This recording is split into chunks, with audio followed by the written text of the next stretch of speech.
नमस्कार साथीहरू, सधैँ विरोध गरिरहने हर्ख साम्पाङजीलाई पनि जिम्मेवारी दिइएछ साथीहरू। श्रम संस्कृति पार्टीका अध्यक्ष हर्ख साम्पाङलाई नेपाल आयरल्यान्ड संसदीय मैत्री समूहको संयोजकमा नियुक्त गरिएको छ साथीहरू। प्रतिनिधि सभाका सभामुख डोलप्रसाद अर्यालले साम्पाङलाई उक्त जिम्मेवारी प्रदान गरेका हुन् साथीहरू।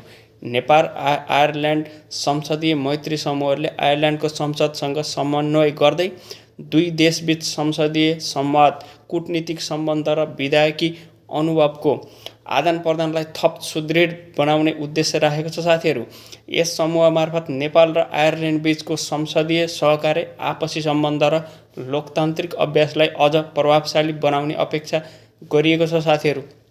के हर्ख साम्पाङले यो आफूलाई दिएको जिम्मेवारी वहन गर्न सक्लान् त के साथीहरू? कि विरोधको लागि विरोध मात्रै गरी बस्लान् त? अब आउँदैछ हर्ख साम्पाङजी तपाईँलाई चुनौती। धन्यवाद साथीहरू। कमेन्ट गर्नुहोस् त के लाग्छ तपाईँहरूलाई।